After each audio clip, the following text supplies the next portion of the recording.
once my voice is audible. Okay, can we proceed with sharing of cybersecurity news? Is the group ready? Okay, can we start with cybersecurity news presentation?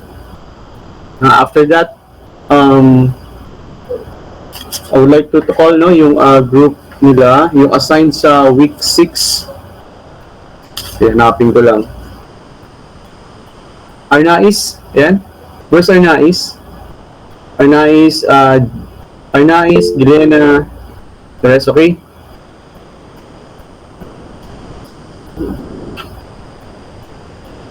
I believe I assigned, no? I assigned a group for this week for the presentation of cybersecurity news.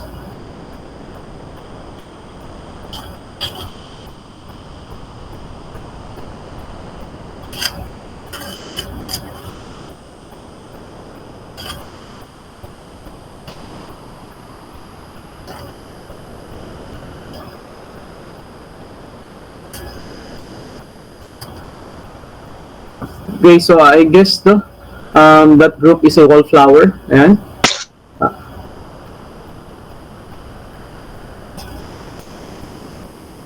So if that will be the case, actually, I made no, a terrible mistake because I forgot also to jot down who will be that group. But I believe, as far as I remember, I assigned a group that will be assigned for this week. And I think ano sila kalalakihan yung group na yun. I just forgot yung last yung pinaka last name. But then I guess for the meantime we will proceed muna do sa natin do sa presentation muna ng topic that will be presented by the group of Arnais. Then afterwards please be ready yung group nila Salgado, Avila and Hernandez for the presentation of threat modeling and strategy. Okay, kasi kayo na lang yung remaining group that have not yet presented. Kasi last time yung case study, tama? So may second case study which is all about yung threat modeling strategy. And so tatapusin lang natin to, then that's it. So actually, konti lang naman yung topic na for the week 6. Okay, so nice. Is your group ready?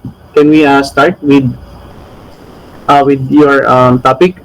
So their topic is a continuation ng the demand for security. It's all about yung mga threat. Ano ba yung threat? Ano ba yung threat sa Tagalog? Minsan alam mo na nakakalimutan ko yung mga simpleng term. Anyone, ano ba yung threat, no? Ayan, yung banta, tama. Banta, no? Yung banta daw sa seguridad ng impormasyon. So kumbaga kadugtong lang to. And yung first part nung kanilang actually swerte nila kasi dahil lang topic nila. So kumbaga there's nothing much to debate. But then I think you can add kasi may alam ko meron pang kulang doon. Tingnan natin. Okay? May naisip ako na kulang doon kasi last Monday yung CS3C they presented yung week 6. Ayan. And sabi ko I guess something is missing and kumbaga parang ano pa ba yung mga possible threat sa information that could compromise yung CIA, di ba? So hindi kasi lahat na mention doon, but then still meron sabi nga maliit man nakakapuwing pa rin, di ba? Ayun. Okay, so Arnais, can we start?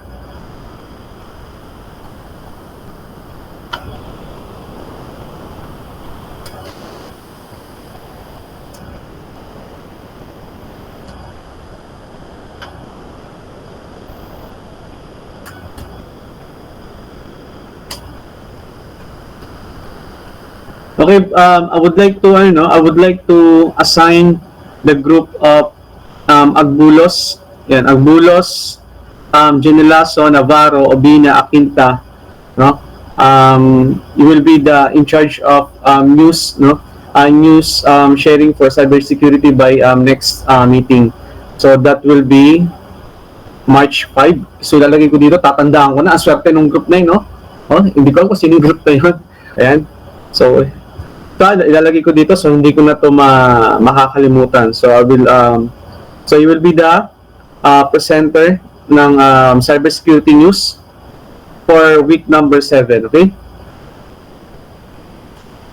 Ay, actually, no, kayo din pala yung next week, sorry. Kayo din pala yung mag-present ng, ng topic, iba na lang pala. Yes po, sir. Oh, yeah, sorry yeah. Ito na lang, yung grupo na lang nila, yung grupo na lang nila Jericho Buñol. Buñol, Botona, Mabalatan, Sakdalan, tsaka Ponte Pedra. So, your group is assigned, no, for next week, cybersecurity news, okay? Yan to, ilalagay ko dito ha. Yan, mandahanda kayo pag hindi kayo pag hindi kayo nag-share ng topic no next week. Okay, so now I'm giving now the screen no to the group of Arnais. Okay, good luck. Okay. Sige, start na kayo, Arnais. Good day everyone! Today we will be discussing the demand for security, kung bakit ito mahalaga, paano ito lumalaki at paano tayo dapat mag-adapt sa mga bagong security challenges. For this time, gagawin nating mas engaging. We will be presenting it podcast style. So sit back, listen in, and let's dive deep into the growing need for security in today's digital world. Ready na? Ready na ba? Okay, so let's get started.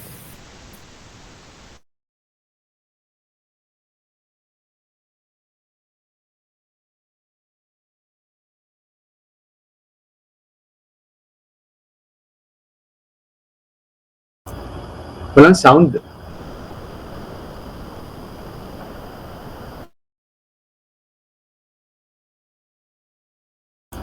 O take 2. Yan, walang sound. Kailangan yan? Kailangan ang i-share nyo is yung mismo yung browser. Para magkaroon ng sound. So kung yan is Canva or video, make sure to play it sa loob ng browser. So, i-share nyo sa screen yung browser mismo.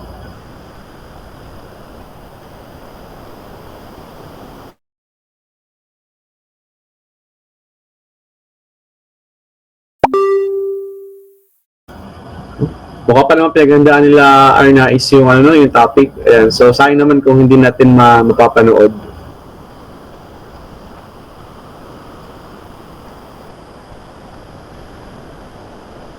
Yung week, no, yung actually nag-message sa akin yung assigned sa group, assigned sa week, no, number 7. Wait lang ha, kinukuha ko pa lang kay Sir Dinyoso yung PowerPoint. Actually, yung topic, yung topic niya madali lang din. Thank you po. So, galingan nyo sa sa presentation nyo ng topic by next week. By the way, while they are fixing the issue,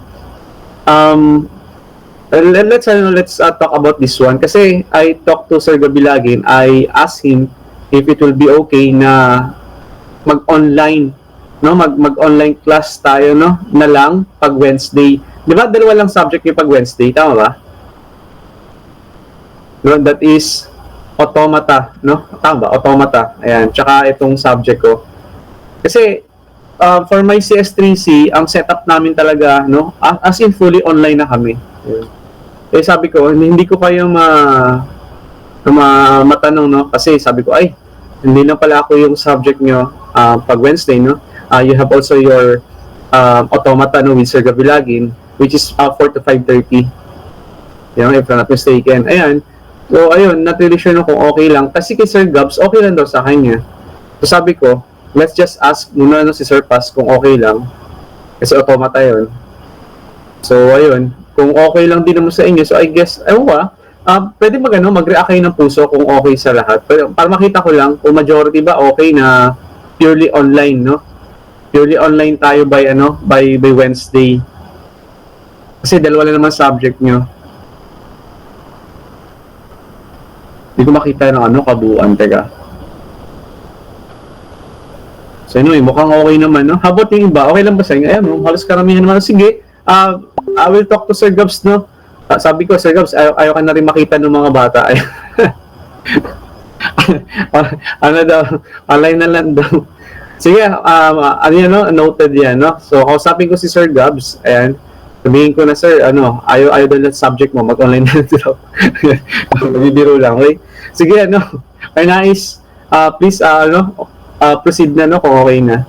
I-play niyo yung, ano, yung video via browser para ma-share niyo yung audio.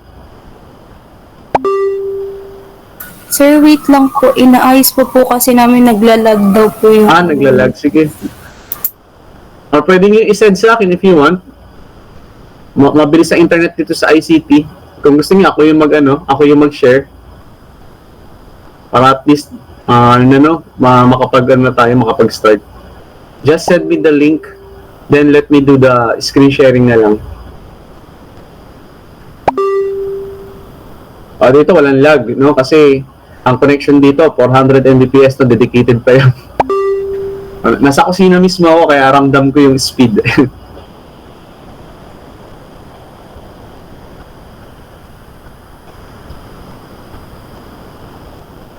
So, I'll be waiting, ayan, kung isi-send nyo sa akin yung link, ayan, para ako na lang yung mag-share. Then, again, no, yung group nila, Avila. Andito ba si Avila? Yan, Avila, Salgado, and Ramil. Yan, so you will be presenting yung yung result na ng inyong threat modeling strategy.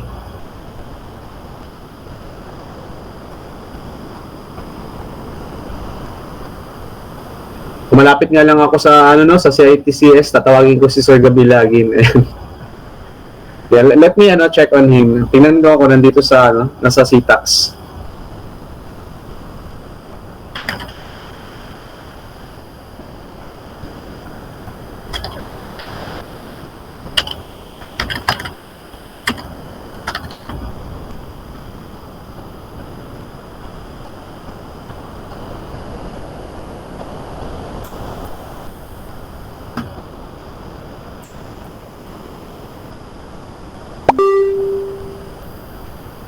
Yeah, so waiting pa ako ng reply kay Sir Gabilagin.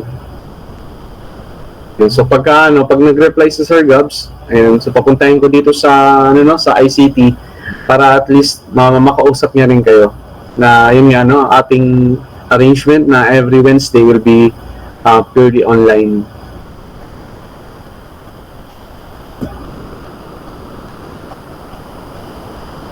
So, wala pa rin. O can we, while they fixing the issue, can we proceed first muna sa natin, threat modeling strategy? Can we proceed muna with Salgado? O yung group nila Salgado? Can you present yung result ng yung threat modeling strategy? Masaya kasi yung oras. Time is something that, luxury, no? Something that we cannot buy, di ba? So, let's make the most of it. Yan. So, Salgado, Santiago, Malate, si Riquillas ba to? Tsaka Milflor. Ayan, yung group nila.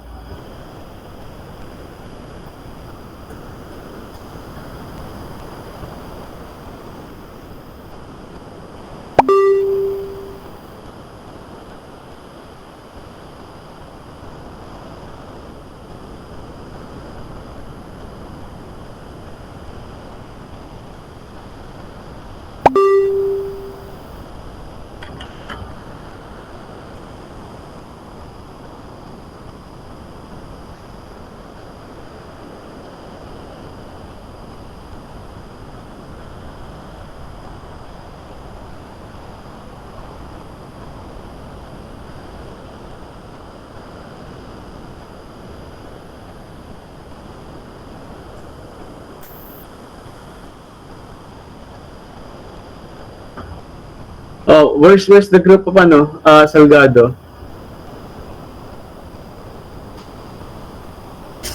Salgado, Santiago, Malate, Milflor, tsaka Riquillas. Asan ang group nila? So, hindi sumasagot, I will mark this absent. Pag hindi sumagot to.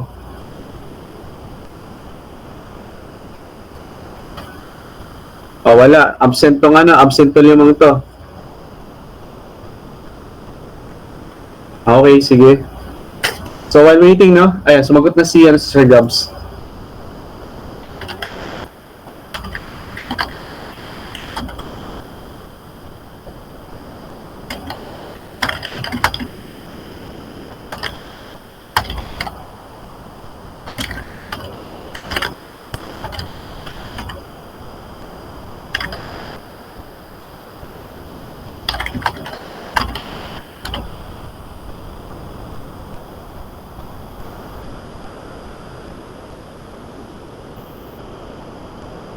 O sino yung sino sa tatlong group yung ready mag-present ng ng tawag ito nung sa threat model. Kasi tatlo. Grupo nila Ramil, Avila, at saka Salgado. Sino yung tatlong ready? Sige, Ramil, sa inyo na muna. Sayang kasi oras.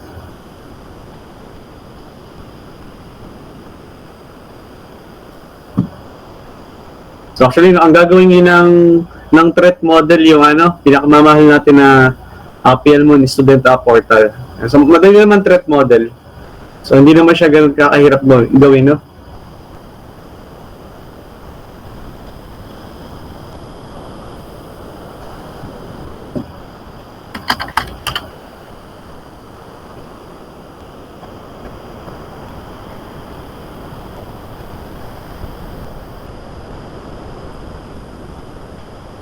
Yeah, so may nagbigay ako ng example, posted in your Google Classroom on how to do, how threat modeling is being done, how this process is being done. So first, by identifying the assets. So yung assets na yan, so we're talking about or we are referring to the data na sinasafeguard ng isang organization or kahit hindi organization kundi tayo mismo mga individual. Then, pag na-identify natin yung mga na yun, yung mga important assets na yan, Ayan. So, next is that we need to identify who will be, that threat actors. Who could cause or who could possibly, di ba, compromise yung information security, against, do sa CIA. Then, we need to identify ano yung mga possible vulnerabilities. Ayan. Then, ano yung mga possible mga cyber attacks na pwede gawin doon sa identified vulnerabilities. And what are you going to do to mitigate, ayan, or to address. Ayan, kumbaga, kung nakita mo na yung mga yung mga butas, o butas ng isang sistema o ng isang server. So, ikaw na sabihin natin, IT security analyst, so ano yung mga i-implement mong security control para ma-address mo yung mga vulnerabilities na yan. Okay? Yeah, so let's hear it first from the group of Ramil. Ayan. Okay? So, proceed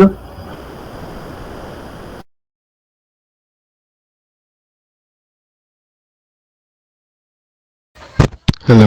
Am I audible po? Yes. So hello. Good afternoon everyone. I'm Mark. Today we are going to present our threat model for the PLMon student portal. Hello. Pwede paki full screen nung PPT. F11.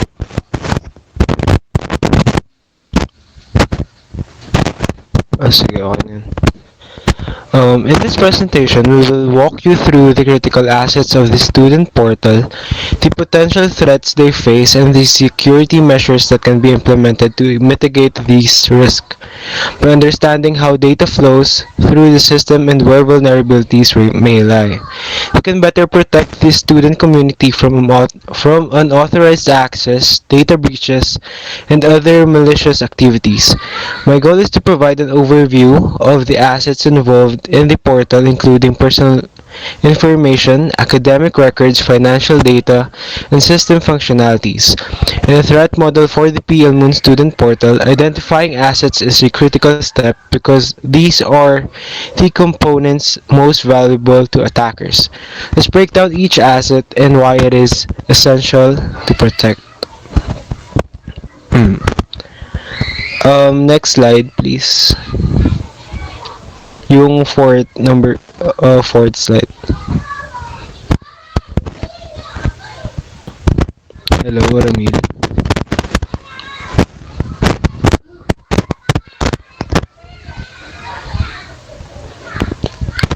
Ayan.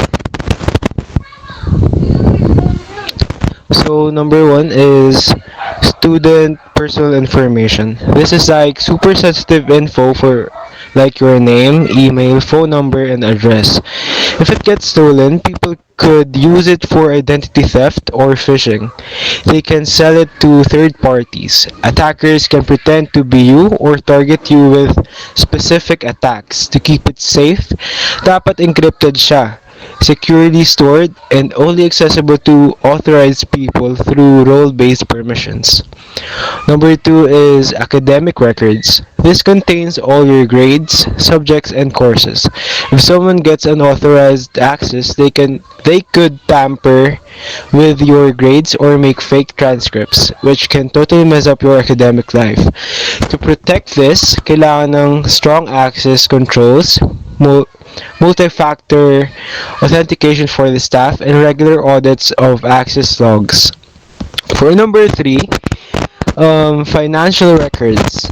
These are details about your tuition, scholarships, and fees. Cybercriminals could steal your money or exploit financial aid systems for profit. Para safe, transactions need to be encrypted, monitored for suspicious activity, and access should have secure protocols.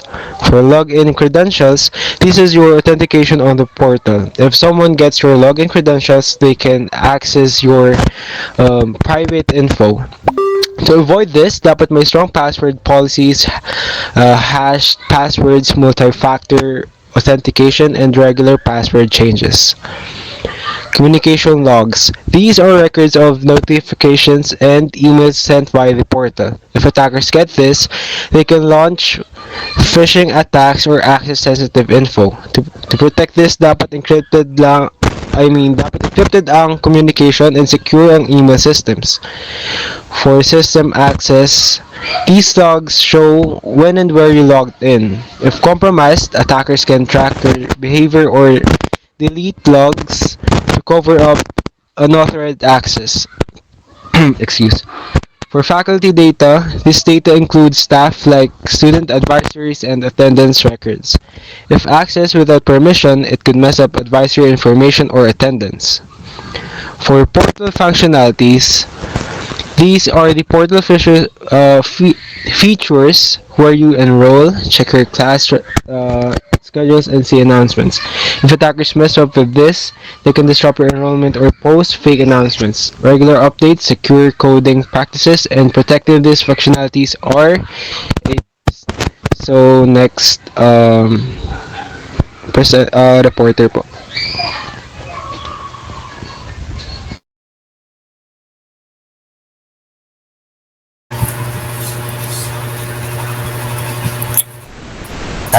Hi, my name is Robert Wyatt. Identify threats actor. Siyempre, meron tayong anim na identify threats actor. Ang number one natin ay siyempre hackers. Mga taong sumusubok na makuha ang data ng mga students na walang pahintulot. Example yung ating mga assets. At siyempre yung mga gaya ng mga grades, assets, grades, and another information na personal. At siyempre yung unhappy student or employees. Ito yung mga individual na maaaring subukang baguhin yung mga records natin o grades dahil sa mga personal na dahilan. Example, yung sinabi nga ni Sir na kunwari, bayadan siya para sa ibahin yung grades ng students. Example lang naman. At syempre, kunwari din yung i-manipulate yung nagpapatakbo ng website, ganon. At syempre sa number 3 natin ay Fisher. Ito yung mga manlolokong gumagamit ng mga peking emails or website para kunin ang login details na mga estudyante o guro. Siyempre, para makapasok sila sa website at makagawa ng hacking sa website ng Philmon Student Portal or website. At siyempre, meron din tayo ditong impersonators. Ito yung mga gumagamit ng mga na username or password para makapasok sa university system. At siyempre, meron din tayo external attackers, mga umatake mula sa labas ng Philmon na sinusubukan sirain o pasuhin ng mga mahihinang bahagi ng online o kunwari sa mga codes yung pwedeng mapasok or may mali. Hindi naman mali, yung parang weakness sa code. At syempre meron din tayo mga system malware or bots, ang mga virus software or automated programs na maaaring sumira ng system o magnakaw ng information. Gaya ng mga application or files malware na ngayon tulad ng last time din na sinabi na sir na pwede na sa malware or antivirus na mga laptop or PC or other devices. Yun lang po. Next reporter.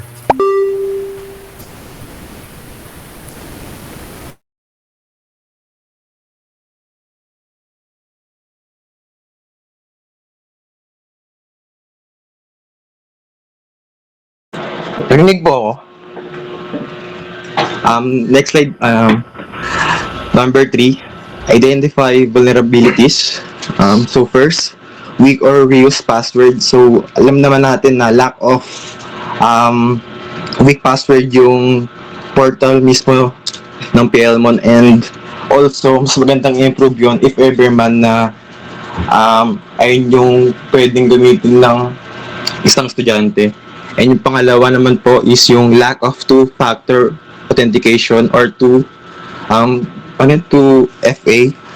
Mas magandang naka-double factor authentication and mas maayos para hindi ma-access ng ibang student or other staff.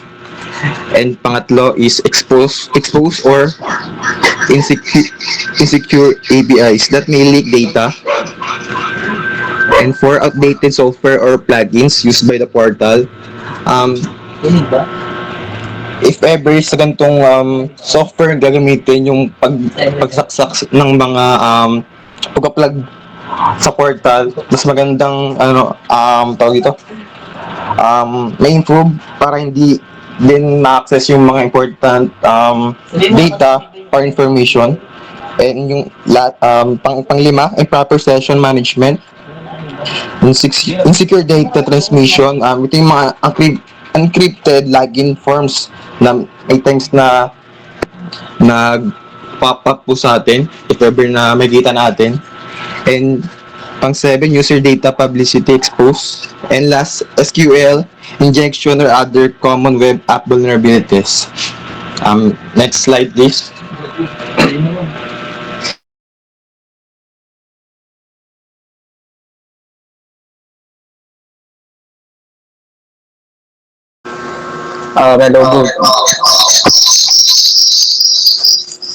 Hello, good afternoon. For the first slide is possible attacks. So, ang mga possible attacks na makapag-threat is, number 1 is phishing attack, like fake login pages or emails that trick students into sharing credentials, yung mga like link na nagsasend na nakakapag-hack. And brute force attack, and automated guessing of usernames and passwords, and SQL injection, malicious queries exploiting database vulnerabilities, and session hijacking, intercepting session tokens to gain unauthorized access, and data breach, attackers obtaining sensitive student or faculty data from insecure databases, account takeover, using stolen credentials to log in as students or faculty, and denial of service or DOS, overwhelming the portal's resources to make it unavailable. Next slide, please.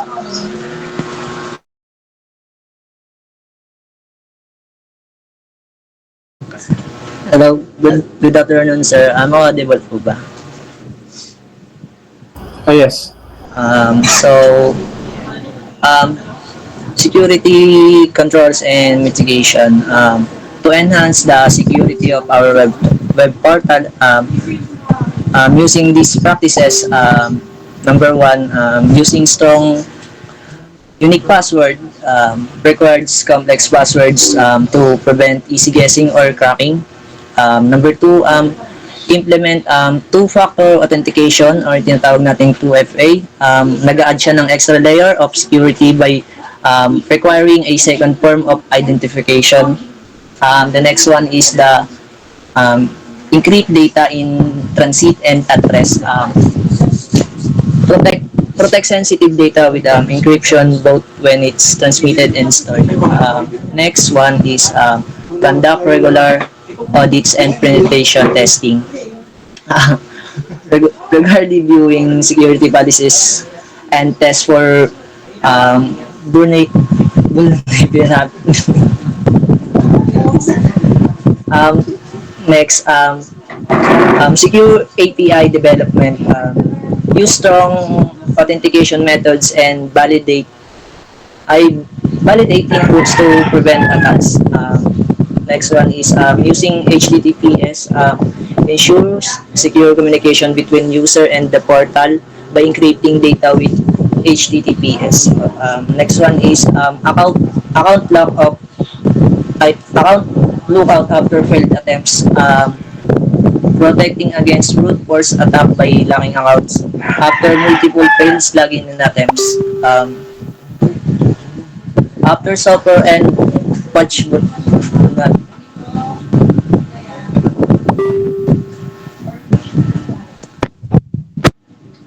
hello, kinig ka mo ba?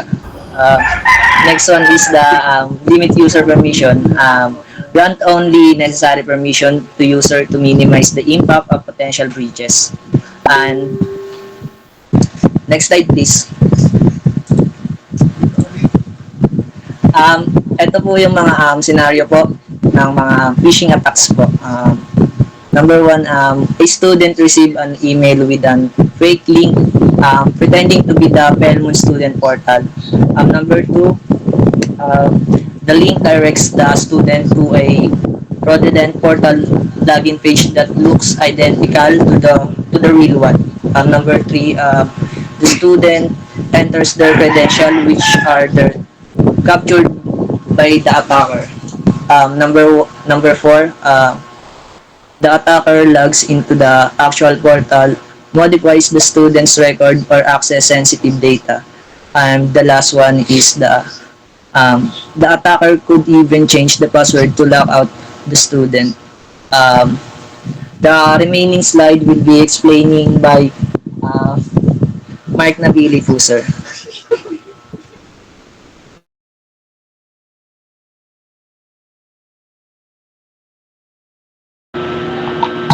So the last slide, why this threat model matters. Why this threat model matters? Number one, protect sensitive student and faculty information from unauthorized access. Number two, prevent disruption in the availability of student service like enrollment and communication. Encourage the adoption of secure practice to prevent phishing, brute force attack, and other common threats. And lastly, ensure data integrity and privacy within the PLMon academic ecosystem. So, that's all.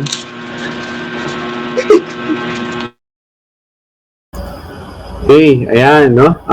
Thank you sa mga mubo, no, ng week 12, pang week 12 pala sila. Week 12 group. Yeah, gusto ko yung na presentation, no? Si Naraet, hanggang kay, based dito sa nila, mali pala to. Tama sila pala, ayan, no? Based sa, nila, no? Sa pinasa ng Yellow Pad. Mula kay Raet, no? Hanggang kay Parcon, Job well done. Ayan. I really like yung presentation nyo. And may manok pa. Parang nasa probinsya, no? Ayan, meron pang ano, no, may background, ano pa. Yung ano tawag dito? May background effect pa, yung tilaak ng manok. Para daw hindi antokin. Yan, so, yung ating, ano, no, yung ating, let me just share my screen. Ano pala, may comment lang ako regarding to sa, ano, yung sa ginawa nila. Ayan, sorry, actually, it's my fault. Kasi dapat ang gagawin nyo lang yung 1 to 5. Yung ano, yung example na attack scenario hanggang sa why this threat model matters. Actually, hindi na ano yun, hindi yung kasama. Ayan, sorry. Sorry, no? Ayan, hindi ko tinanggal doon sa example. Ayan, so, yung next group, no, kila Avila, huwag nyo isama yun, yung example ng scenario. Ayan, no, nalahatos, masyadong sinipagan. Ayan, napasobra sa sipag. Pero okay yan, no? Maganda yung ano nyo, yung presentation nyo. Actually, ganyan lang naman yung ano, yung threat modeling. Well, pag maliit ang system, of course, maliit, simple. Kaya lang, di ba, paano sa mga ano, mga mobile banking app, mga e-commerce app, yung ang daming data nun. How about yung sa ano, yung sa mga email provider, right? So, you will able to identify, no? Ayan, so someone is calling. Yes, Sir Gabilagin. I'm with CS3B. Ito to. Mari pa tuwa ngayon mga yan. Ayan sila, oh. Hello. Ayan, class, dito si Sir Gabs. Okay na daw sa kanila. Oo. Sige, okay na yun ha. Okay na yun. So next, yes, may nag-raise ng hand. Yes, ano daw. No sir, napindot ko lang po, sorry po. Ayun. Okay, kunwari ka pa. Akala ko si Bragas, no, magdi-disagree. Sabi ni iba, hindi. No, kailangan online tayo. Kasi ayun, Sige. So starting next week, no, online tayo. Online pa. Ako na bala kay Sir, Sir Pass. Sige. Kasi CS naman eh. Sige. Sige. Sige, sir. Sige, sir. Ayan, okay na ha. So next week, so tayo, no? Online pa rin. Ayun, so napasobra yung sipag nun nila Raet, pero okay lang. At least, di ba, may karoon kayo ng idea how threat modeling is being done as part of the secured SDLC. Doon kasi ginagawa yan. Kasi how will you ever how are you going to implement security control if you don't know the threat? Tama? So kailangan alamin niyo muna sino yung kalaban niyo. Tama? No? Bago yung depensahan, yung dapat yung depensahan. Tapos, let me share my screen. Tapos sige naman to habang naantay natin yung group nila Arnais. So ito may ipapakita. Kasi yung sa pagdating naman sa password, actually magkakaroon tayo ng changes. It might not be soon, but then it might be now, but then it will be soon. Yun. Kasi yun nga, nire-record kami na baguhin yung way, no? Paano nyo nilologin yung inyong student portal account. Kasi di ba 4 digits lang yun. Very unsecured. Pagka na-brute force mo yun, di ba, gamit yung mga dictionary, dali hulaan. Kasi that will be only, zero, no? Di ba, 0 hanggang 9,999, di ba? Yung combination digits, doon lang maglalaro. Kaya lang, no, ang sabi ko lang kay Dean, ang nagiging concern ko dyan, baka mas marami magpa-reset ng nila, ng portal. Ayun. So, dito kasi sa employee portal, yan, actually, ito yung ginawa namin. So, sabi ko kay Dean, I propose, a possible solution wherein yung gagamitin yung pang-login sa student portal will be similar na ginawa ko sa employee portal. Pwede yung gamitin yung inyong IE. Kaya, that is part of the second, yung 2FA. But at least, meron kayong tinatawag na single sign-on account. So, isa na lang yung pang-login nyo sa IE, isa na lang din yung pang-login nyo sa student portal. Ayan. So, kumbaga, pagka kinlik yung sign-in using your Google IE, ito yung lalabas. Ayan, So, of course, pipiliin mo yung IE account mo. Diba? So, kumbaga, hindi mo na kailangan pang parang intindihin. Ayan, nakalagin, diba? So, ang kailangan mong i-secured is yung mismong IE. Ayan, which is yung IE. Kasi ano eh, may budget constraint din kasi yun. Yung pagdating sa second, yung second factor authentication. Syempre, research. Diba?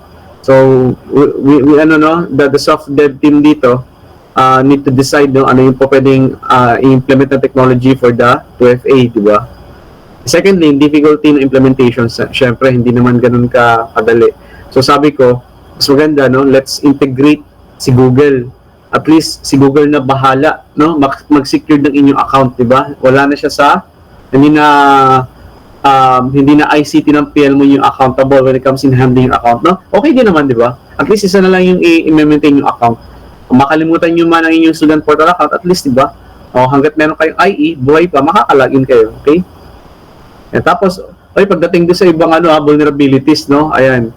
So, hindi ko saan nyo kinuha, paano nyo nakuha. But then, yung sinasabi nyo na SQL injection, yung session, actually, yung mga secured, yung encrypted yung mga yon. Kasi naka-SSL tayo. So, yung whatever data that is being put. Sir, paano pag nasama yung scenario? Paano pag nasama? Natilision yung po. Sir, pag po, nasama din po siya sa reporting, meron po ako na exam. Yung lang. Hindi na rin po. Hindi na. Okay po, sir. Thank you po. Yan. So, ako, di ba sabi ko, nagli-Linux ako, kaya lang, kasi ako, syempre, may pagkatamad din naman ako. So, ginagamit ko ginagamit ko tong pen test tool. No? Pen test. Ayan, no? Pen test tools. Ako, kung gusto niyo mag-assess ng vulnerability ng isang system, pwede nyo gamitin to. Meron silang free account. E syempre, light scanning lang gagawin, hindi yung malalim, no? O kumbaga, okay na rin. Kasi, pentest tool can also identify yung mga minor vulnerabilities. Kasi sabi ko nga, di ba, lahat, even small thing, di ba, nakakapuwing. So, mas maganda, mula sa mild, no? Mild, vulnerability, doon pa lang mas maganda ma-address na, di ba? Kasi kami, nagre-rely lang kami sa pinapadala sa amin ng DICT. So, si DICT yung nag-deep scan talaga ng system ng PLMON. Every month yun, nagpapadala. Okay, ayan, so, ayun, no? Great job, no, sa group nila Ramil, ayan. Okay, how about yung next group, sina Avila? Okay, can we start? Kasi may technical issue pa sa part nila Arnaiz. Or Arnaiz, ready na kayo?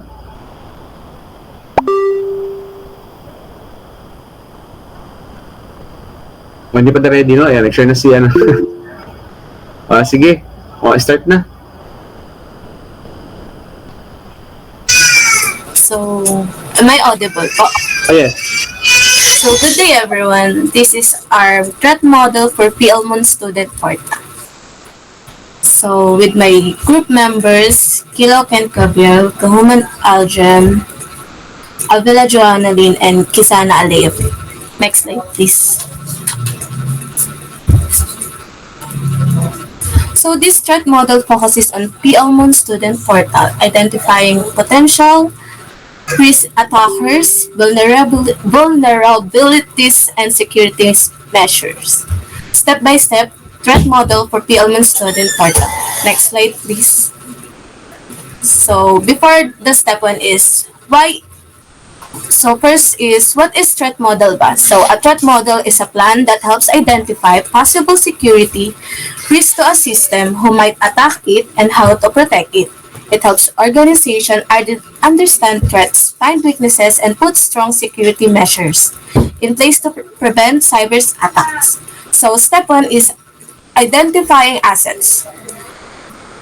So, we must know what the assets. So, here's the PLMON Student Portal assets. PLMON website, source code, and database. Student and employees information like names, email, phone number, credential, and etc. So, next is PLMON server room and hardware. So, sa server room, dito makikita yung IT professional, then yung head po, then yung sa PLMON student portal developer, the IT professionals. Next slides. Identifying threats actors. Social engineers. So, social engineers is the tactic of manipulating, influencing, or deceiving victim. In other words, is manipulators po. Yung mga magaling mambola or magpaikot ng mga tao gamit ang kanilang mga tatamis na salita. So the next one is insider threats. This happens when employees or people inside the organization intentionally or accidentally cause security risk. So, dito po pumapasok yung mga employees na may masamang balak or napag-utusan or nauto na po nung social engineering na mag-steal, mag-leak, or mag-misuse ng important data. The ransom operators. Ransom operators are the hacker who use a virus to lock or block access to files and then demand money to unlock them. Denial of service attackers. These attackers or hackers overload a website or a system with too much traffic, making it too slow or completely unavailable for real users. Data brokers. Data brokers are companies or people who collect and sell personal information without permission, often for advertising or profit. Next slide, please. So the step three is identifying vulnerabilities. Guidable employees. These employees are the workers who easily trust others.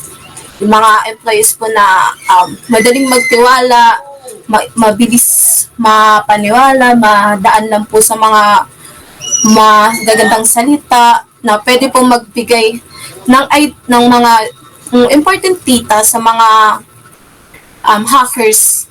Outdated security features. The security features are old or weak protection that make it easier for hackers to break in.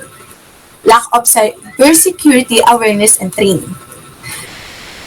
Employees don't know how to spot or prevent cyber threats, making them easier targets for hackers. In basic terms, it means people don't know enough about how to protect themselves online. This lack of knowledge make it easier for hackers to trick them. We can sum it with something like when people don't know how to stay safe online, they might fall for tricks or give away information, make it easier for hackers to steal data or cause damage. Yung mga link na akala natin is simpleng link lang, gantong link lang, pero may mga laman na palang malicious web. Easy access to server room. Yung mga unauthorized people na pwede mag-enter sa room where the important computer system are kept, making it easier for them to steal data, damage equip, or hack into the system. And that's the step 1 to 3. The remaining step will be discussed by Aljem Gomez. Aljem?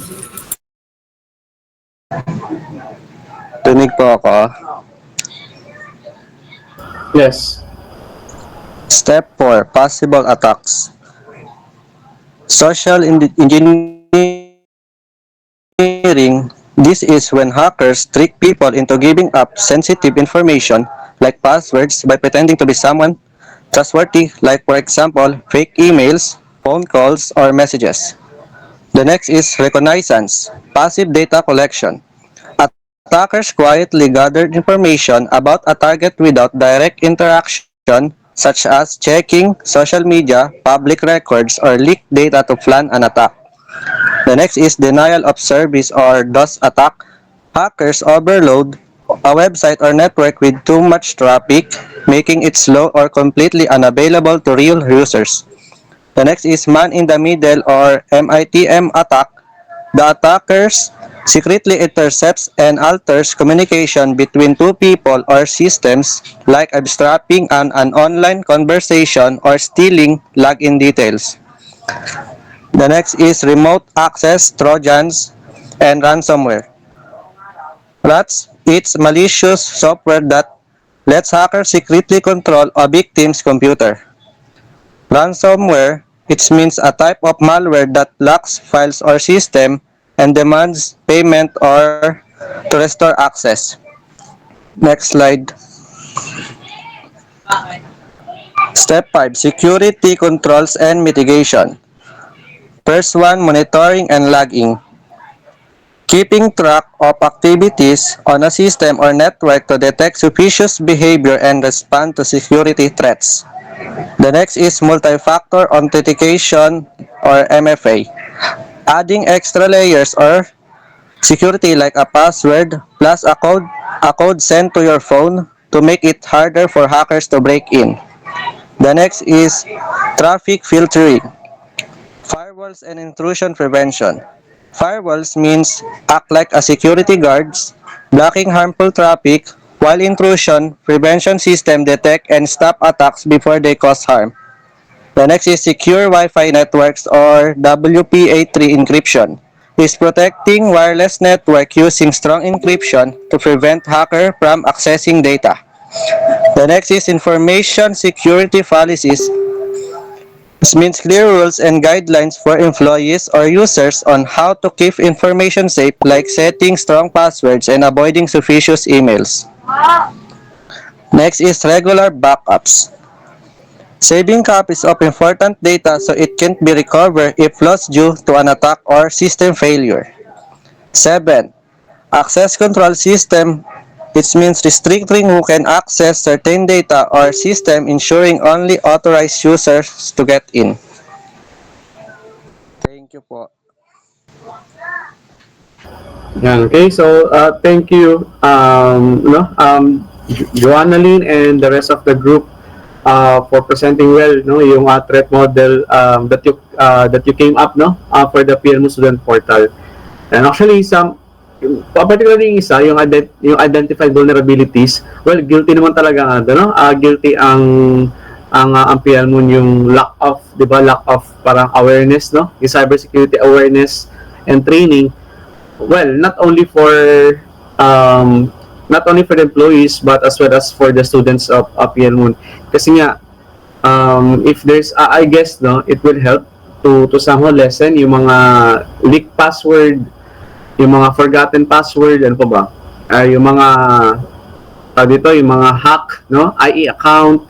Ayan, if somehow the school itself, no, is providing, di ba, yung yung kahalagahan, no, ng awareness about cybersecurity, no, yung about, of course, securing yung mga online assets, not only yung student portal account but as well as yung mga yung mga social media platform, particularly yun, di ba, pagka na-hack, no, di ba, yung inyong account, pwede nang gawin nila yung tinatawag na identity theft, no, and pwede na silang mang-scam, di ba, usong-uso yun, no.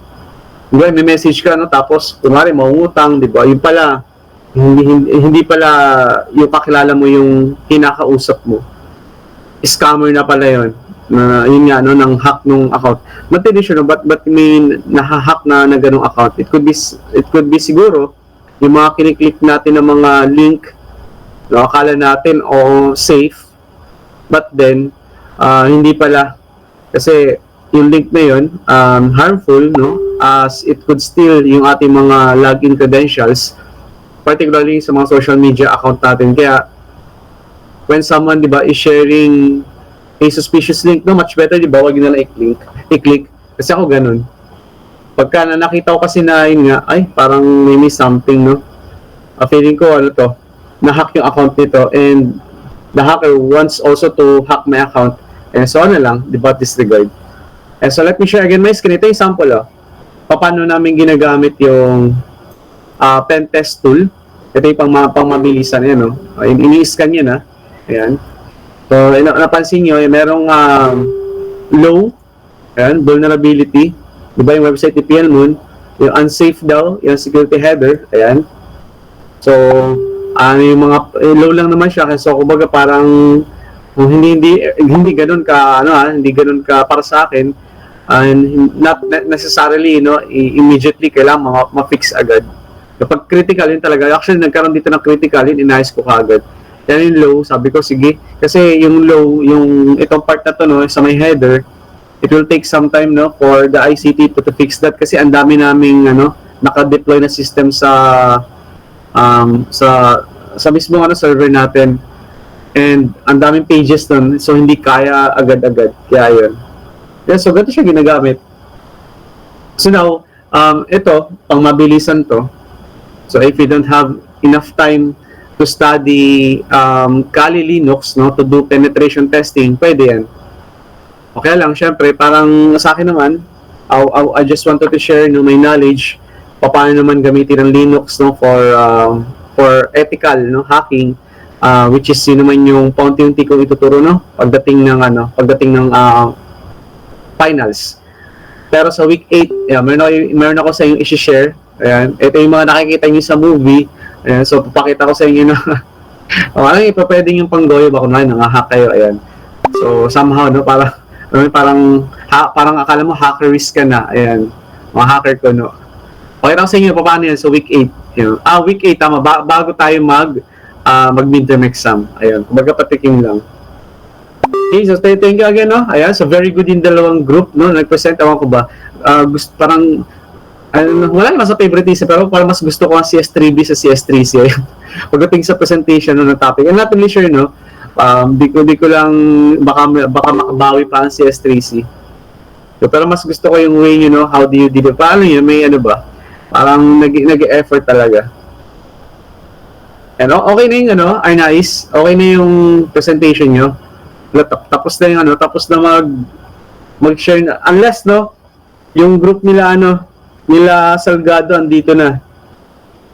Yan kasi andito na, ayan, no. Salgado, makakapag-ano na kayo, makakapag-present while waiting kina Arnaiz para mabawi ko yung nilagay ko remark. Sure, sir. Okay, yan, sige. Okay. Sige, mag-ano na kayo. Start.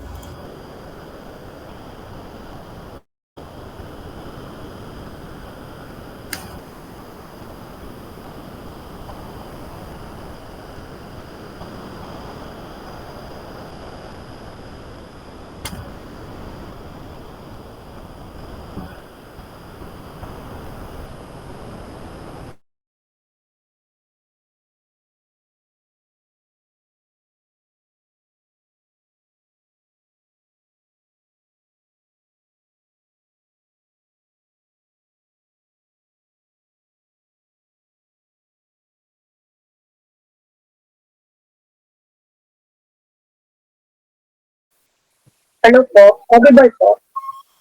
No, yeah, audible. Okay po. We'll start na po. Ayun.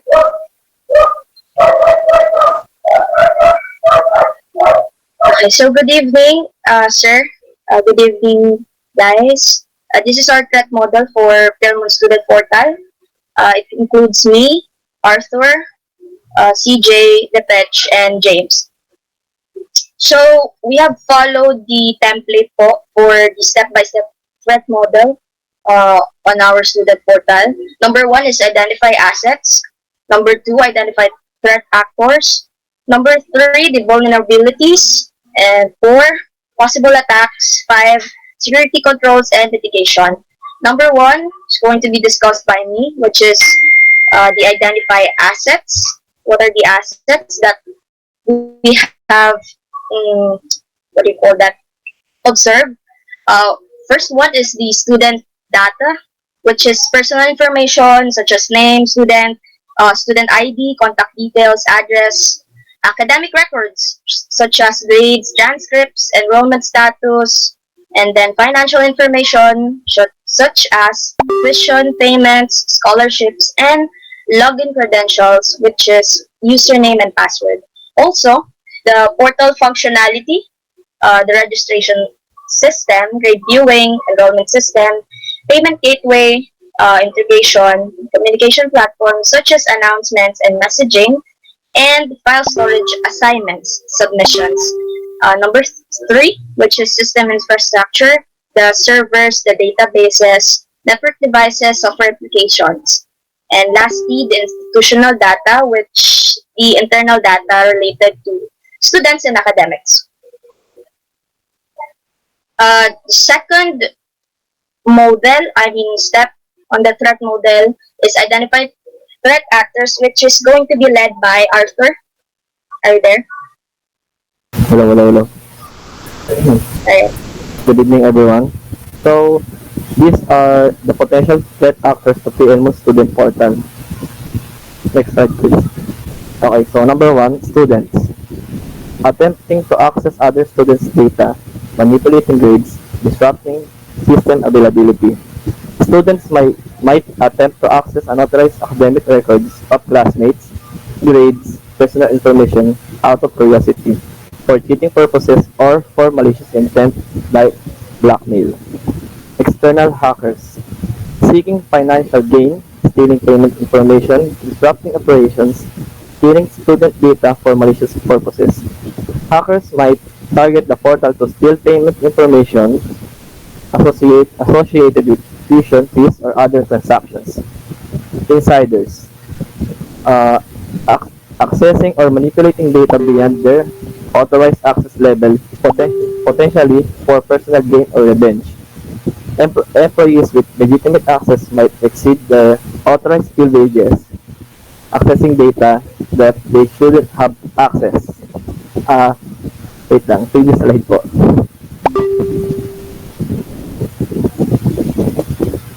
Insiders.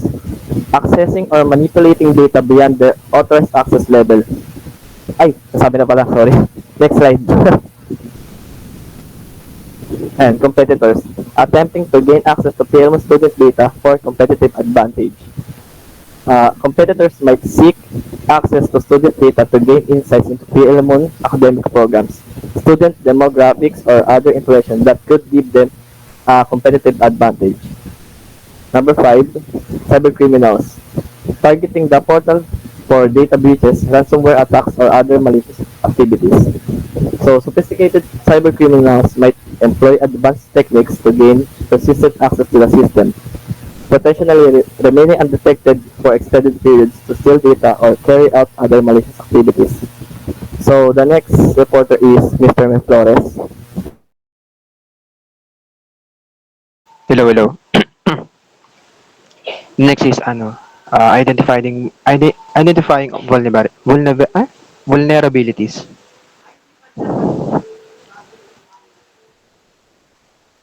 Isa na dyan yung weak passwords. Users may choose easily guessable passwords such as password 123, admin, tapos password, ganyan. Then, name, tsaka birthday. Sa lack of encryption naman, data transmitted over the network may not be encrypted. Pwede siya pumasok sa sa password hashing. Kunyari walang hashing walang encryption yung mga password. Pwede siyang madali siyang ma-access unlike sa mga password na merong hash. Doon din papasok yung part na sa SQL injection. Mas madaling ma-target ng SQL injection yung mga walang hash na password. Kasi madali na silang i-guess since hindi sila encrypted. Then cross-site scripting XSS. Attackers injecting malicious scripts into the portal, potentially stealing user sessions or data.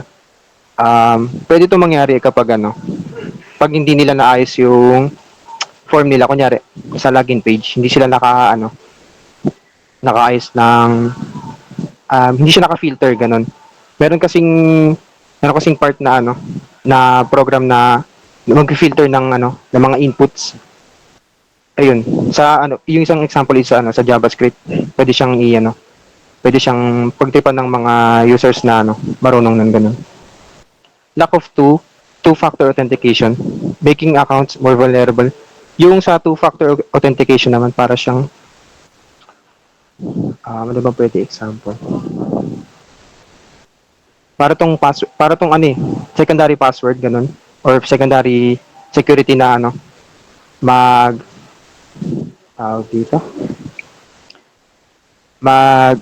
ikaw mismo yung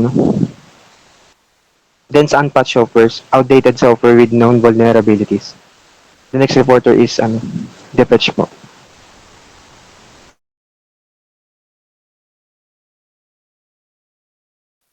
Meron pa sa part mo.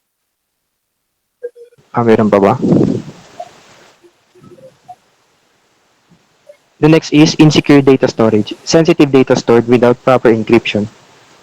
parang same lang din siya ng kanina nung sa sinabi ko about sa SQL injection. Insufficient access controls. Users having access to more data or functionality than necessary. Parang, ito yung difference ng dalawang users. Parang kunyari, merong admin tsaka merong user. Yung admin, capable sila na ma-access yung mismong mismong system. Pero yung dito sa sinasabi na part na to, na-access ng mga user yung dapat hindi nila ma-access katulad ng admin page, mga ganyan. Then phishing. Students or staff trick into revealing login credentials through fake emails or website. Number 9 is social engineering. Manipulating individuals into divulging sensitive information. Yun lang. So, possible attacks naman po. Slide po. Next slide. Ayan po. Ito po yung possible attacks po na ito po yung uri po ng cyber attacks or mga attack po sa online na yun po sa system ng paaralan po or sa school po. Ito po yung iba't ibang uri ng pag-attack po na pwede pong mangyari, mga possible po na attack po. Kaya important din po na alam din po natin yung mga possible po na threat or yung panganib po. Kaya dapat po prepared po tayo, handa tayo na maiwasan ito. So, ito po yung mga halimbawa po ng pag-attacks po. Number 1, yung data breach po. So, ito po yung paglabag po yung sa data po na ang data breach ay ito po yung nangyayari po kapag ang mga hindi po authorized na tao ay yun nga po na nakakapasok po sa system, sa portal.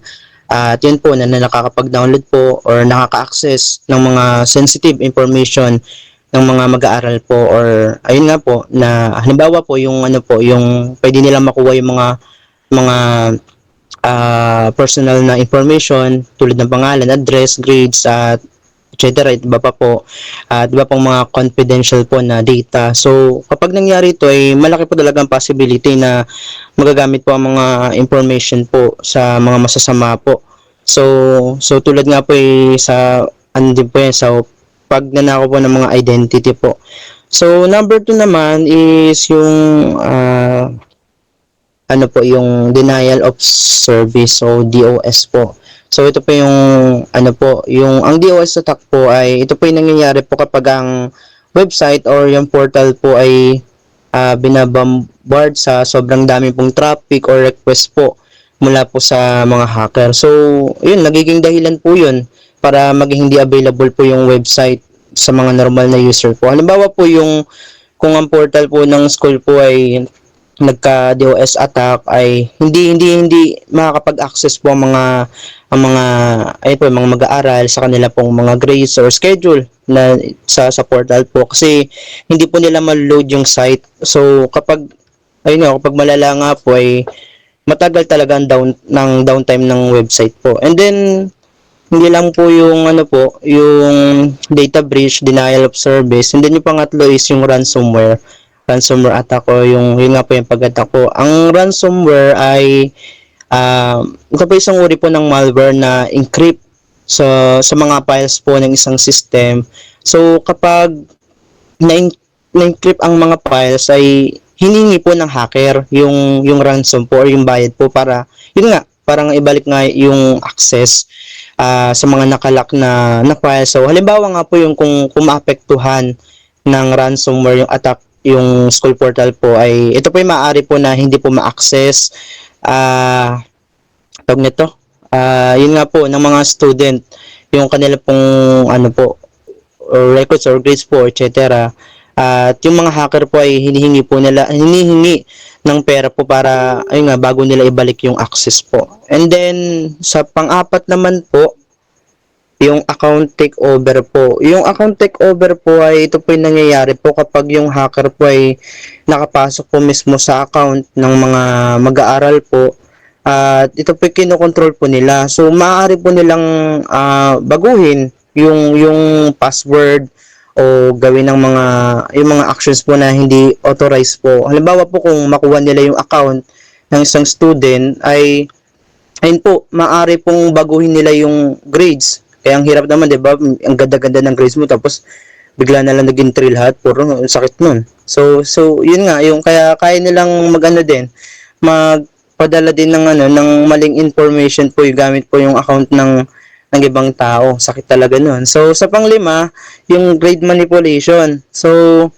yung po, ayun po yung nakalagay po sa slide. So yung ang grade manipulation po ay isa po itong uri ng attack kung saan po yung mga hacker ay binabago po yung grades ng mga student sa online system po. Baba na ang grades, ibahin pa eh. So ayun, halimbawa po kung may hacker ay nakapasok po sa portal yung ayun nga po na maaari na lang baguhin yung grades ng mga mag-aaral po para na mapagmukhang mataas o mababa. Depende sa gusto nila eh. Kaya kapag may galit sa inyong tao, eh, baka ganun gawin nila. So ganitong pag-attack po ay malaki po yung effect po sa integrity po ng school po yung records po. So sa pang-anim naman po, so second to the last, yung financial fraud po. Yung ang financial fraud po ay ito po yung nangyayari po kapag yung hacker po ay tawag na to, ay nanlilin lang or ninanakaw yung mga payment details ng mga mag-aaral. Or ayun nga po, ay example po yung maaari pong magnakaw sila ng mga credit card information ng mga magulang estudyante, kung ikaw mismo sa personal mo, kaya nilang i-manipulate yung mga financial records ng school. Kaya ang mangyayari ay malaki ang epekto sa nito, sa finances ng paaralan. At ito rin magdudulot din to marahil ng mga legal na problema. So ito na, patapos na. Yung sa 7 po, yung website defacement.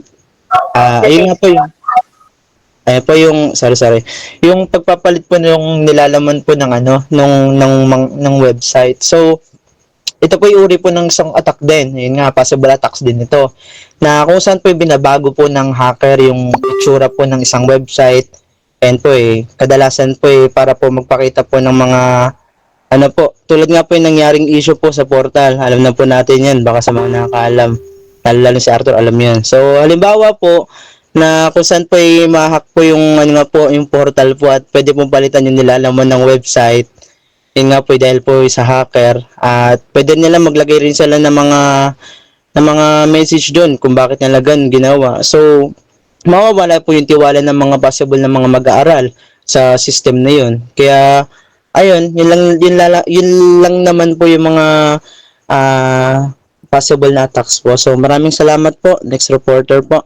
Thank you po. Hello? Audible po ba? Yes. Okay, security controls and mitigation. So security controls are measures that are put to prevent and detect and respond cyber threats in the portal. So number one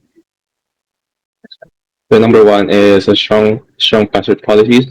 So we have to ensure that the users can create secure passwords and reduce the risk of unauthorized access.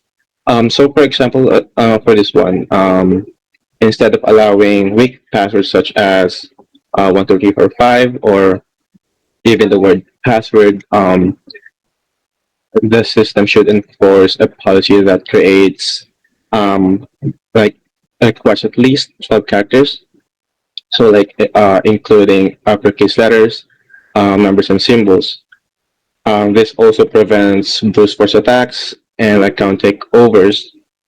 And another thing to counter brute force attacks is to restrict the accounts after a certain number of attempts, which is usually common in most websites. So number two is two-factor authentication.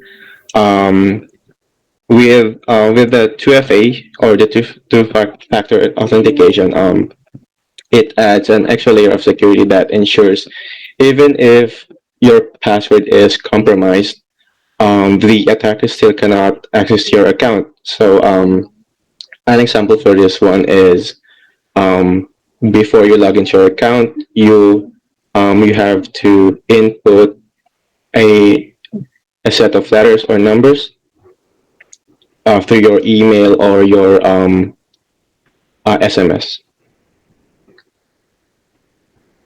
Number 3 is input validation and sanitation. Um, Filtering and validating user input prevents attacks like SQL injection and cross-site scripting or XSS.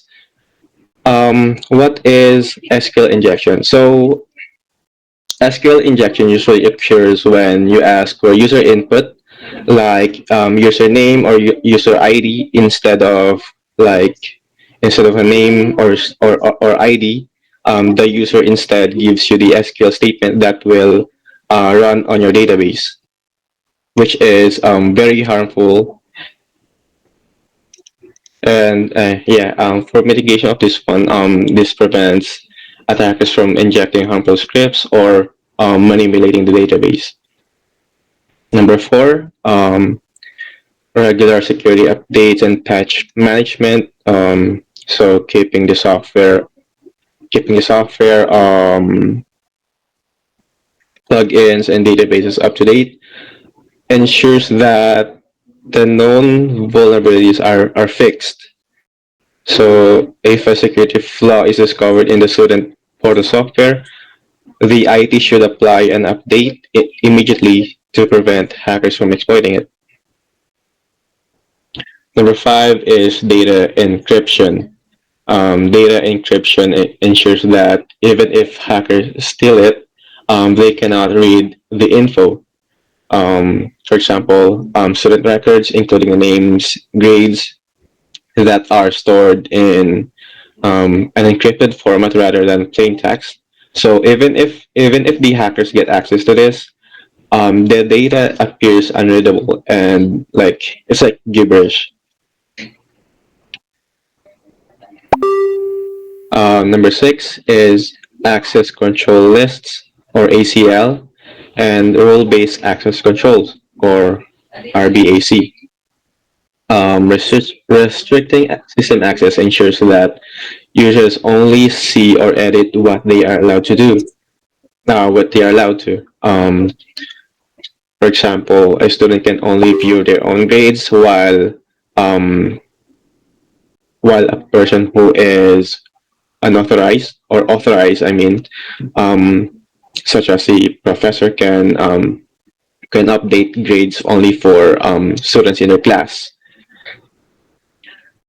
Number 7, intrusion detection and prevention system or IDS, IPS. These systems monitor network activity and block suspicious traffic in real time. For example, if an attacker tries to if an attacker tries to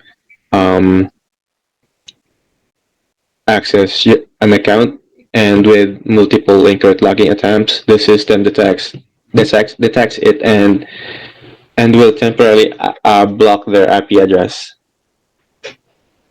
Number 8, regular security audits and penetration testing.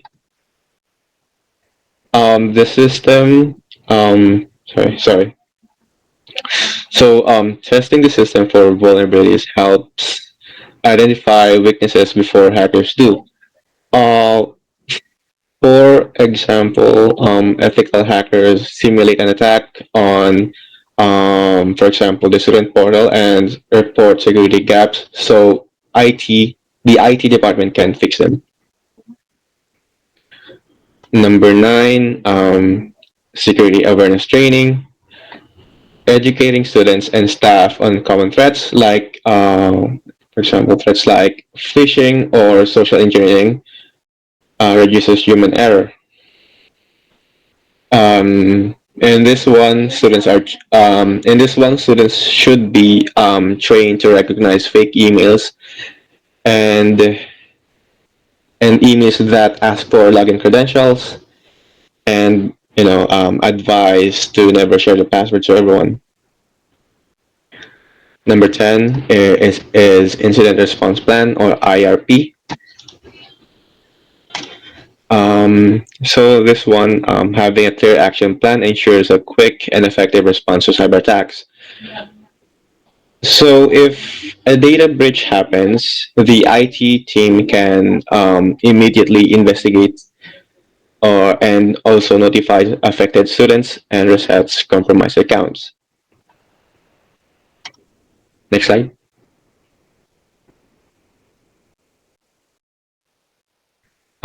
Number 11, secure payment gateway integration. So using trusted payment processors protect students' financial transactions. Instead of storing credit card details in the student portal, payments are processed through, for example, like PayMaya or GCash, which reduces security risks. Number 12, data backup and disaster recovery plan. So regular backups ensure that data can be restored in a case of attack. For example, if a ransomware encrypts a database, the university can restore the student records from a recent backup instead of paying the ransom, which is risky. So this prevents data loss and ensures the continuity of service. Thank you. All right. So that concludes our threat model, which identifies the risks, attackers, vulnerabilities, and security measures. However, we have the attack scenario, which is the SQL injection attack. I think hindi na po namin to discuss, right? Unless okay lang naman. Pero, yeah. Quick, overview lang why is SQL injection attack yung napili namin. As we have observed the portal po, ang ginagawa po kasi ng SQL injection is like clicking the website, like mag-ask siya ng questions, different questions, malicious question. Halimbawa, ititrick niya yung user na maglagay ng password para makuha niya yung data or identity ng tao. Kaya, yun yung napili namin. To prevent naman yung SQL injection attack, kailangan maglagay ng validation, sanitation, and parameterized queries. Tapos, regular security testing. Pero, we understand na, syempre, hindi siya magagawa kapag wala pong budget. Kaya, yeah. And then, we also did the importance kung bakit nagmamatter yung threat models. We have 5. And then that concludes finally our threat model po sa student portal. Thank you. Ayan, thank you. Kay, no, and the rest of the group. Ayan, kala ko hindi na kayo makakapag-present ng inyong ng inyong case study, no, about sa threat modeling. Ayan, so very good, no, presentation, no, for the 3 groups. Ayan. So I am delighted, no, with the presentation that you presented, no, dito sa natin sa klase. And I hope no, for the upcoming presentation, kasi yun nga, sabi ko nga, gusto ko student centered, no, yung ating approach, kasi tuturuan ko kayo paano mag pen test. So bibigyan ko kayo ng yung mga website na bibigyan sa inyo, safe naman yun para i-pen test. Papipiliin ko kayo, then hahanapan nyo ng vulnerability, tapos i-present nyo yung result. Ayan. So don't worry, no, ayan, ang gagamitin natin muna yung ginagamit namin dito, then sa ako kayo tuturuan ngayon ng Kali Linux, paano gamitin si Kali Linux in a pen test. So syempre gamitin yun, no, not to destroy, di ba, but to help, no, yung isang organization to strengthen its security. If you want to pen test yung website ng PLMon, please, no, magpaalam muna kayo. Ayan. Kasi baka meron mag-DDoS. Ayan. No? Magtataka, no, ang school, bakit ang bagal ng website. Ayan. Kaya nga sabi nung iba nagtuturo ng InfoSec, if tuturuan namin kayo mag-pen test, we are creating a monster. Kaya sabi ko, it depends yung yung professional ethics, no? Ayan. So, syempre, please do responsibly yung pag-pen test. Yes, so if you're planning na mag-pentest sa website ng PL mo, syempre dapat meron kayong authorization no, para gawin. So, huwag nyo basta gagawin kasi yun nga, pwede kayong makasuhan nyo no, against Cybersecurity Act no, ng 2012. Ayun, okay? So, I guess to, sa group nila, ayun yung naka-ano ngayon, yung naka-assign. Sila ay nais, I think, no, i-present nyo na lang siguro by next meeting. Kahit 1 hour. Kasi madali naman yung topic nyo. So, 1 hour, kaya naman matapos in 1 hour. Kasi example, di ba? Bakit ba threat sa information security yung bagyo? Well, actually, hindi lang naman sa no? Hindi lang naman sa hindi lang naman siya threat sa mga digital assets, but as well as sa buhay, di ba? Pag ikaw binaha, no? Pag ikaw tinamaan ng kidlat, di ba? Pag ikaw nilindol, ayan, hindi lang no? Hindi lang mismo yung cellphone mo, tablet mo, no, whatever being is there, yung pwedeng mawala, pati ikaw mismo, di ba? So, wala namang okay, yeah, Santa Ana. Ay, sorry po, sir. Pwede po ba namin i-present? Hindi naman po siya aabot ng 30 minutes po. Kung okay lang po. Kasi actually may ako ngayon, no? May pinapagawa sa akin si sa taas. There's something that I need to do. Kaya nakita yung may patungong may kailangan gawin. Kaya yun. So kaya pinapresent ko na kagad yung yung remaining para next week. Yun nga, 1 hour lang. 1 hour lang no next week for gusto ko sana. Kaya medyo urgent din kasi to. So alam niyo naman no. So nasa operation ako, nasa management din kaya ayun. So tawag dito, minsan may mga ganito pagkakataon talaga na medyo kailangan ko mag-excuse din sa klase. Kaya ayun, alam ko, pagkirapan yung gano'n, may ready yung presentation nyo, kaya lang yun nga. So hindi alam niyo yun, hindi na kaya, hindi ma-allowed ng pagkakataon sa ngayon. But then on next week, i-present nyo, i-start tayo ng 5:35. So kung matapos natin ng within 40 minutes yung presentation nyo, so sa week 7, actually even yung week 7 madali lang din. So hindi rin ganoon kahaba yung kanilang yung topic. Yung week 8 pili lang yung topic kasi yung week 8 it's all about IT governance. So actually pang management 'yun. Kaya tutulong ako sa presentation ng topic nila. Siyempre, kasi that is for the management. Kasi policy. Malay nyo ba, di ba? Malay nyo ba sa IT governance, mga estudyante pa lang kayo, di ba? What do you know about that? Kaya ayun. So, for the week 8, just do your best. Don't worry, I will, andito ako to back you up. Ayun lang. So, ayun, I will be dismissing, yung ating klase today. Kasi may kailangan na akong i-send, May pinapagawa sa akin report. Ayun, nangyari ako. Ako naman yung at risk sa security. O di ko na ipasa ngayon. Okay, so ayun na class. Very good sa tatlong group. Ayan, so na-impress ako sa presentation nyo. I hope yung magpa-present ng week 6 and week 7 by next week, ayun, sana okay din. Ayun lang. So may concern? So by next week din, kung may time pa, ituro ko sa inyo yung step by step, paano yung gagawin doon sa pagpa-pen-test. Ito yung pinakamadaling paraan. At least meron kagad yung idea. That's a good thing, di ba? Kung alam nyo, hindi matatapos yung isang term na hindi kayo meron kayong matututunan about yung pen test, which is mahalaga sa info assurance and security.